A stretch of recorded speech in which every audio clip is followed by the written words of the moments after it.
Sometimes it's not about what decision you make, just make one and commit to it. I think there's actually more value to unpack in that than even I'm giving it credit for.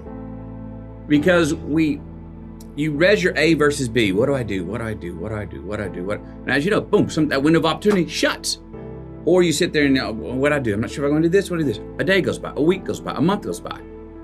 That girl, that guy, they're gone. They moved to another town. That job opening went to someone else. That person. So what do I do? What do I do? What do I do? A year goes by. I got friends that a decade's gone by. A lifetime's going by because they're still weighing these two things. And I think a lot of times it's like, just choose one and jump. The repercussions aren't near as bad as we think they are. Even if you choose the wrong one, if we commit to one of the choices, if it's the wrong one, it will reveal itself to be the wrong one more quickly and clearly. If we jump and don't just dangle our toe in it. If we give it justice, going, I'm going to try and make this work, I'm going wholehearted. It'll reveal itself to be the right or wrong choice. If it's the right one, if it's a 50-50 chance, bam, I'm so damn glad I jumped and took the opportunity. When it came, I hit the gap, I took it. If it's the wrong one, we're like, oh, whoa, this is not right. Well, now we found out quickly enough to pull the parachute and abort and back out. Or we jump in hard enough, something brand new reveals itself. Because the options are compounding with whatever choice we make.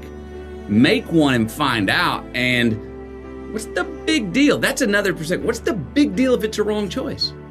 We got more time than we think. Time is on our side more than we give it credit for. What's the big deal? That people go, well, I don't want to do it because I don't want to waste that time in my life. I don't know if that's the wrong thing. And you end up saying that for weeks, months, years, decades. When you look up, you're like going, oh, I'm still measuring which one I should do. And now I'm in my 40s. Now I'm in my 50s. Now I'm in my 60s. Whoa, just try it. It's the worst that can happen. It's the wrong decision. So what? Whoop, reset, come on back. Hey, at least I found out. So I think that's a good one for us all to remember. We're going through this rodeo of life. Sometimes it's not really which decision that's most important, and dissecting them into limbo, or dissecting them into immobility, dissecting them into paralysis. Just pick one. Go with one. Try one. Try it out. What's the worst thing? You order the wrong thing on the menu. Damn it.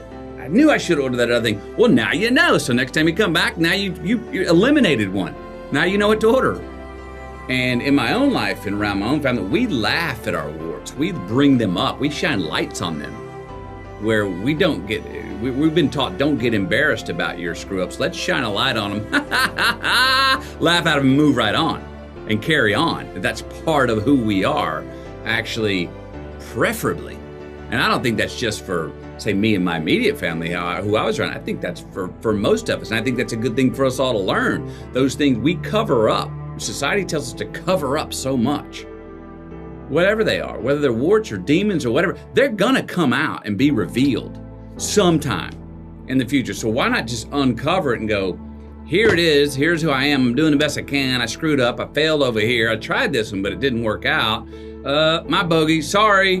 Whatever those things are, live a little more transparently. And again, in this, if we do that individually, we're also more forgiving and resilient and with ourselves and others. We start taking more responsibility because we're not fearful of the failure. Maybe we start to have more generosity, which all those things lead to more freedom, I do believe. And that's not just for me. I think that is for all of us. So the characters, though, if you look at my last 12 years of work, who have I played? Very men on an island. Men who had their own personal sort of ethos of how they were going through the world. They weren't characters that were following the manners and graces of the mean of the times. They were on the outskirts. They're a bit outsiders. I love their independence. I love their self-sufficiency. I love their will to survive. I love their will to, there's certain inherent sense of optimism of I'm gonna make this work, I'll die for it. Well, if you can find a character, if I can find a character that's like, no, what I want, I'm willing to die for. Whoa, that's power. Now, boy, if we can find that kind of thing in life, those non-negotiable things, we're like, non-negotiable. Now, if we're on page 62 and I'm fighting the non-negotiable and I'm gonna die for it, and well, there we go, I'm out. I make it to page 62. That's as far as the movie goes with me. You know what I mean? Or how do I overcome that? I like finding characters that run into great resistance for which to have the opportunity to overcome. I look for that in my own life. Sometimes I think we have to, I know I do, have to create resistance maybe where there's not resistance, because I'm looking around going, kind of skating on easy street right now. Well, sometimes when things are going right and the breeze is at your back, enjoy it, because the uphill's coming. But other times you can look and go, I'm feeling the breeze behind my back. I'm only catching all green lights in my life now because I'm really not taking risks. Well, maybe that's the time to go, I got to create some resistance. I got to reframe. I got to make it a little bit more difficult on myself so I can dig deeper and figure something out about what I want to do that's going to be the right kind of risk, or going to make me feel more alive or turn me on. What did you uncover in your previous journals where younger Matthew is your hero today? Something you had to relearn again, like I already knew that when I was 14 and I'm learning it again at 50. There are things that I pulled off, got away with in my youth, that I still wake up having nightmares with today. But I only wake up having nightmares with them today because now I know better. And if I'd have known then what I knew now, I'm afraid I wouldn't have been able to pull a lot of those things off. The ignorance is bliss thing. There were things I pulled off because my ignorance that I look back, I'm like going, dude, you are so lucky. How did you almost got killed. The percentage of you making out of that situation alive, if you went back today, are so low, and were so low then because of your ignorance, because of your singular belief in that you could pull this off without, and you didn't get nervous at the situation where most people would get nervous, or you went with the flow, or you pulled the Bruce Lee sensei time, at the right moment to get out of the jam. I try to keep, as my friend Mark says, and the hero that I had back then is keep the beginner's mind. Because it's great to have knowledge. It's great to have context. At the same time, we see it with kids, our kids all the time. Their lack of context, their lack of not just to blatantly go do it because it's just, I didn't even think it. Why think about it? Don't need to explain it. Just do it. I don't know. I ate the cake because I wanted it. It was sweet. It was right there. Just eat it. Something beautiful about that. More than something beautiful about it. There's something inherently true about that as we grow older, we should not put away as going, oh, that's just youth.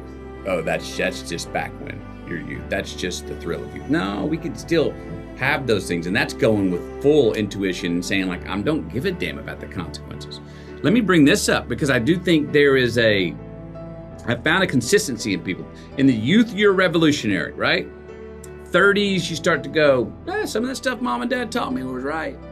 Start to take a little responsibility. 40s, you kind of customize them. Yeah, you know what? Maybe I'm becoming a parent. Maybe I'm seeing, yep.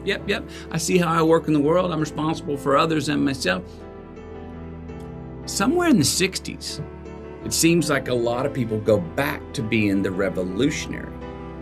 I don't know if it's the fact that you go, oh, subconsciously, I'm on the back end of my life, so what the hell does it all matter, and why do I give a damn about consequences? So that beginner's mind, which my mother has, and I find that a lot of people start to get it as they get older in age.